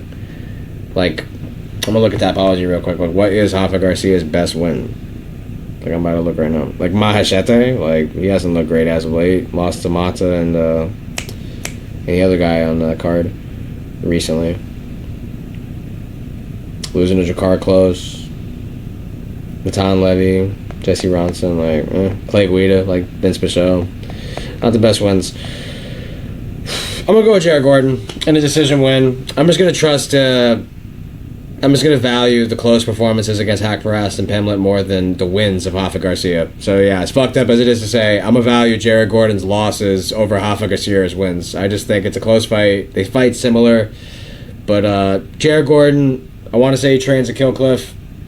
Let me double check myself before I commit to that. Let me just double check that super quick. Yeah, they have similar styles and they both train at good gyms. Garcia training in Colorado at Team Elevation and Gordon training at Killcliff. I'll go with Gordon in a decision win. It's gonna be a close fight though. It's gonna be such a close fight. Don't rule out the robbery. Don't rule it out. Do not rule it out. We saw how the Haqparast decision went. We saw how the Pimblett decision went. This guy is Mexican, he's younger, and he has a better record. That's what's really scaring me or drawing me to want to pick Hoffa Garcia. But it's not good to pick fights via riggery, ideally. I do think they kind of do have the exact same style, kind of. But, yeah, he's just younger, better record, and Mexican. So, yeah. I'll go with the Jared Gordon decision win. Not too confident, though, because I could see him getting robbed. I could definitely see it. I'm going to go with Garcia, but I think it's going to be a robbery decision. Jared Gordon has a history of going to very close decisions and getting robberies. The Paddy Pimblett's one of them, and certain other ones, too. And I think it's going to end up the same. I think he'll do really good, but end up losing a close decision. That's my take on it. Alrighty. What else we got? Co-main event. What's the co-main? Rob Co-main. David Martinez. I'm gonna go with Rob Font. I think Rob Font's good, and this dude has a good record. I know it's in a Mexican crowd. I could see a robbery, but I think Rob Font's just too good, man. Very too good. I'm gonna go with decision. I think he's just gonna box this dude up and get the decision. Did y'all do the main event? No, we're waiting for you. All right, there we go. Yeah. For the co-main, Rob Font versus David Martinez is a tough fight. I think it's actually tough. Rob Font. I think David Martinez will also give up a funner, like a striking fight. But I think it's just too much too soon. I think this is his second fight in the UFC, and he's already getting thrown Rob Font. That is too much too soon, in my opinion. And I think Rob Font, he's kind of in his prospect killing arc. You know, Kyler Phillips, and then Gene Matsumoto, and now he's facing David Martinez. I think he'll keep up the streak. I think Rob Font is kind of like the last standing member of the New England cartel. He's the only one there worth a damn. And he's looked pretty good recently. He's kind of mixed on like a clinch game and an emphasis on like kind of like gassing out his opponent and winning in the later rounds and using his craftiness to win. I like that against a guy like David Martinez, who's kind of coming in pretty green and, you know, going right away from boom, Simon Oliveira in your debut, bum, to Rob Font, ranked contender. It's a tough jump, and I think Rob Font is able to use boxing and his experience to maybe, you know, shoot a takedown or go to the clinch or whatever he feels like is right to do in the moment to win this fight. And it is close. In Mexico, you can never rule out a Mexican fighter, and David Martinez is good in his own right. But I think Rob Font has just been around too long. He's fought the who's who, and I think he'll show that to David Martinez. I'm going to say decision. I'm going to say 29-28. I could see it being close. I could see it being a split. I'll pick it to be a split since it's in like a Mexican-themed event, but I still think Rob Font will get it done. Decision. Yeah. Originally, this was supposed to be Rob Font versus Raul Rosas Jr. Now steps in Black Panther David Martinez. I apologize, Black Spartan David Martinez. I apologize. That is not his name. Is Black Spartan. David Martinez, 12-1. Fairly new to the UFC. This will be a second fight. He's coming off a great performance against Simon Oliveira, and I think we already know the competition is very much in favor of Rob Font. This is a guy who's been there, done that. He's fought pretty much the who's who of the bantamweight division for the most part. Yeah, I don't even have to speak on it. We all know how good Rob Font is, and specifically in the role of fighting these younger prospects. He's coming off back-to-back wins over the likes of Gene Matsumoto, Kyler Phillips, and another prospect he was able to derail the hype train of was Adrian Yanez at UFC 287. So this guy has a knack for beating these younger guys. He's got a wicked jab. Rob Font's got great boxing for the bantamweight division. Good cardio, good output. However, something I've noticed about Rob Font, he don't really got that put-away power, so to speak, unless it's perfect placement. You know, he's not a one-punch, one-hitter quitter. He sets up the boxing through the jab, and he's able to really put that right hand to use when he feels really comfortable and he's close to distance. I do think Raul Rosas would have posed different challenges than David Martinez would as far as the grappling, but truthfully, if Rob Font is able to avoid getting taken down, I mean, he would have a fucking field day with Raul Rosas in the striking. I mean, he would box circles around Raul Rosas. This fight's different. Yeah. He isn't going to have to worry about the grappling. He isn't going to have to worry about submission attempts, at least on paper. He's going to have to worry about striking. And, you know, I really like what I saw from David Martinez, man. And I know I could be falling into the same trap that other people have with younger prospects against Rob Font. But I genuinely do feel, at least in the striking, he's better than Gene Matsumoto. I think he, at least outside of the first round, I think through a duration of if a fight goes past the first round, I do think David Martinez is a better striker than Kyler Phillips. I hate to be that guy, but Kyler Phillips really is a one-round fighter. He really is. Adrian Yanez got good boxing, but I think David Martinez is more versatile of a striker than Adrian Yanez. And I think he has a debate that he is more powerful as well. I know Rob Font is the more seasoned veteran, and he does have great boxing, great cardio, but I'm going with the upset in this one. I'm going with the Black Spartan, David Martinez. I just feel like he has the power advantage in this matchup, and Rob Font, I do believe, still has skills, and he does have good IQ in the striking. But his durability, it's not so much his chin is a question, but he wears damage in fights. He hasn't worn it in his last 2 fights because Kyler Phillips gassed after round 1, and G. Matsumoto was actually the guy that wore the damage in that fight. I think David Martinez is more dangerous than these guys. I think he's more versatile of a striker than these guys. And I'm kind of tempted to go 3rd round TKO, truth be told. I kind of am. I just think Rob Font wears damage in close fights. And if you're able to get past the jab of Rob Font, I think his boxing is good. But his pocket boxing I don't think is crazy. And I feel like David Martinez on paper is the more versatile striker in terms of kicks, knees, potentially elbows, and things of that variety. I really do feel if he's able to get past the jab of Rob Font, he can win this fight. I'm going with the younger, more durable, more powerful prospect over the savvy veteran and the better quote-unquote boxer in Rob Font. I'm going to go with the David Martinez. I'm going to go 3rd round TKO. I think it could go to a decision because bantamweight fights, the finishing rate isn't, crazy, but I think David Martinez got the goods, man. I think he's a good fighter. I'm going to go with a 3rd round TKO. I could see a decision win, but I'm going to go 3rd round TKO in a scrap.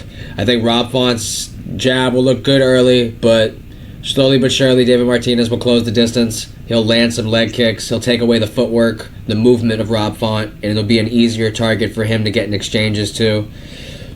Excuse me. I think he's just going to mix it up. I think Rob Font's going to want to box, and maybe he'll throw some kicks, some body roundhouses, some leg kicks of his own. But I think David Martinez is going to be the guy who's getting more oohs and ahs out of the crowd. And I feel like a lot of the jab of Rob Font will either miss or be landing at the guard of David Martinez, not really penetrating his guard, so to speak. I feel like the damaging shots, the visible optics of the fight will be in favor of David Martinez, and as we all know, Mexican prospect, UFC Noche. If it does go to a decision scenario, we could see him getting the edge there. But I think he doesn't want to do that. I don't think David Martinez wants to play a decision game with a savvy veteran. I think he's out to prove a statement. I think he's going to go for it. And I'll go with a... Is that a 3rd round TKO or a decision win where like Rob Font looks hurt? Like a Cheeto Vera type decision. Like it's either going to be a 3rd round TKO or a Cheeto Vera like decision. So I'm going to go with a 3rd round TKO for David Martinez, the Black Spartan, in an upset. On short notice.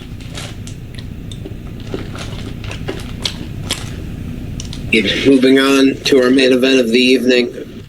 Good main event between Diego Lopes and Gene Silva. This is tough. I think when it comes to the hands, just the eye test tells you Gene Silva's cleaner. And I think on the feet in general, Gene Silva's got the advantage.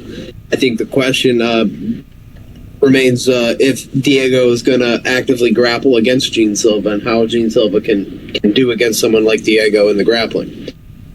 Diego's tough. He has some boxing of his own, but a lot of it is winging punches. Whereas Gene Silva is very calculated, very measured, counter striker, a lot of power. And he does kind of use all of his limbs pretty effectively. The knees, the elbows, the punches, the kicks.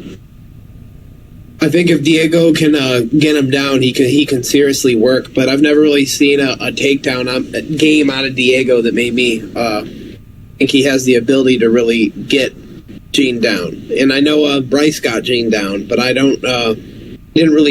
wasn't really able to hold him down. And the key here for Diego, I think, is the submission and being able to hold down Gene for several minutes and win that way. But I think at this point, it's just we kind of saw that Diego is going to struggle with technical people in that Volk fight. And I understand it's Volk, but I think Gene Silva's like that as well. And I think there will be less moments where he hurts Gene and knocks him down like he did Volk. I do think Volk is technically superior to Gene, but I think Gene is very good technically as well. And I truly don't think that Lopes can hang with him in the feet. I think Gene's takedown defense is good. I think the majority of the time he's going to be able to stuff the takedowns and keep it a striking fight. I don't know if he'll knock him out. I don't know how his 5-round cardio is, but we know Diego's isn't great. I think I'm going to pick him to put away Diego at some point in the first 3 rounds. I'm going to say 3rd round. I think Diego will put up with a lot of damage. He'll try to win. He'll shoot takedowns. He'll strike for a while, but I think eventually Gene will get the read and he'll put Diego out in the 3rd. I'm going to go Gene, 3rd round TKO. Good main event. Good one for Mexican Independence Day. It's a very good card. Very good fight. I'm going to go with Gene Silva. I think Gene Silva is going to get this done. I wanted to pick Diego Lopes mainly because I think people kind of forget how good Diego Lopes is. He's a very tough cookie, very tough fighter. But I've seen a lot of fights, and I did a lot of tape today, and I'm very confident in my Gene Silva pick. I think he's going to get the job done in the 3rd round. I think the 3rd round he's going to TKO him. I think the first 2 rounds are going to be a war, or it could just be Gene just piecing him up, making him miss, make him look stupid. But I think it's going to be a 3rd round finish for Gene. Gene Silva's very good, and I think it's going to be a future contender, mainly also because he's also got some fighting to do. Like, both of his fighting nerd brothers just lost, so got to go for it. I think he's going to be the last Ronin, as everybody was calling him in that thing. So let's get this job done. I got Gene Silva, 3rd round TKO. Great main events for Noche. These 2 featherweight contenders.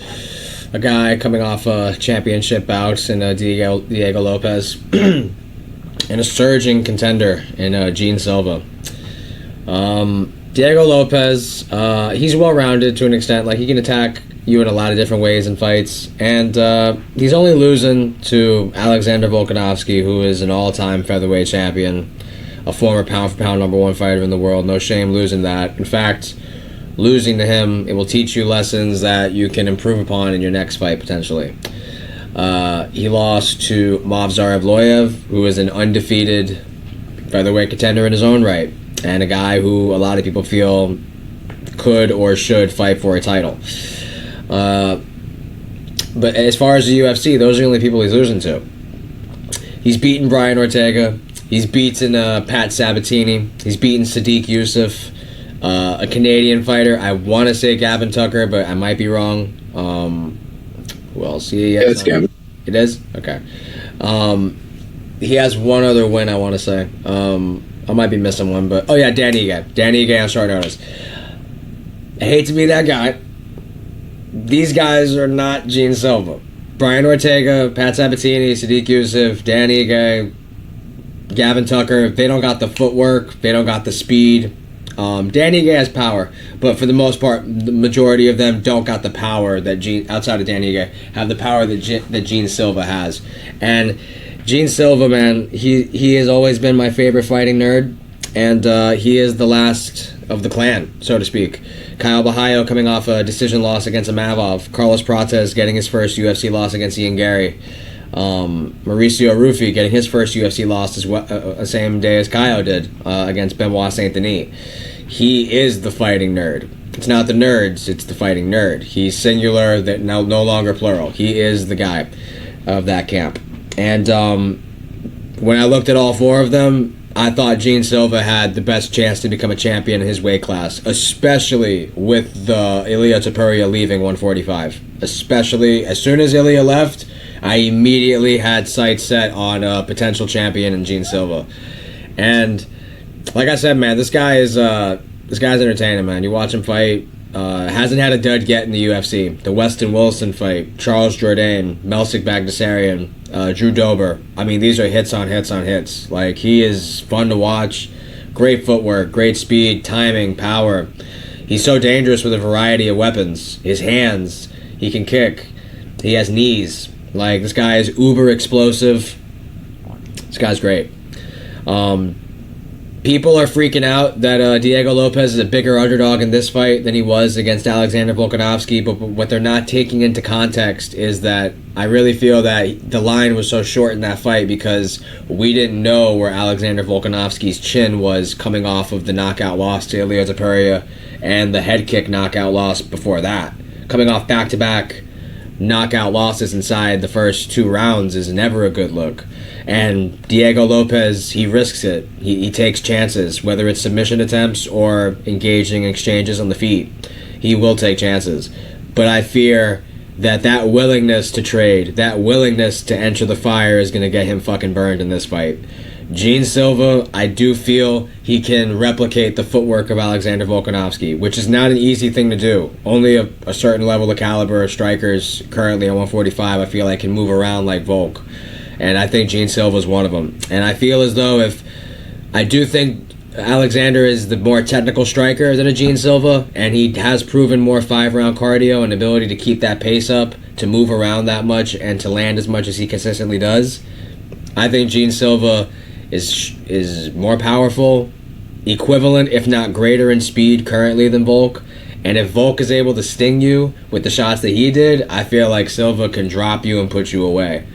I think Diego Lopes can be a little hittable, and the reason that we don't see it very often is because he's either killed the guy or he's winning in the striking.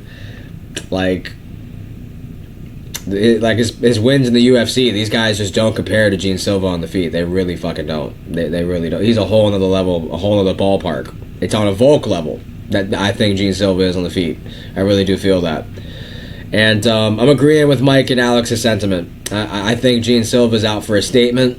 I think he saw Lerone Murphy get a big win over Aaron Pico a couple weeks ago, and he wants to try to leapfrog him. And the only way to do that is you got to kill Diego Lopes. You got to be the first guy to finish Diego Lopes in the UFC. Movsar Evloev couldn't do it. Alexander Volkanovski couldn't do it. If you do it, that's the type of shit that can leapfrog you over a Lerone Murphy first-round knockout. So, with all that being said, I am going to go with I'm torn between second and third. I hear what they're saying as far as a third-round knockout, but I kind of want to go second.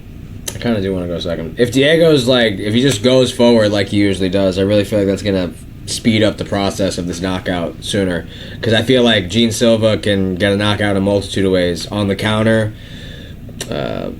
especially on the counter. I feel like he could slip one of those straight punches of Diego Lopes and just hook him off the break. I'll go with you guys. I'll go with a third round TKO. I think this is gonna be a great main event, fantastic fight, and I think Gene Silva makes a statement where he is title bound potentially in his next fight. So I'm going to go with a third round TKO for Gene Lord Silva.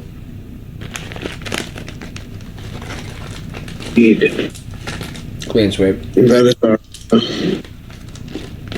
UFC Noche hard predictions. I appreciate you coming. We will see you later. Make sure to go like and subscribe to the video. We appreciate you guys for staying.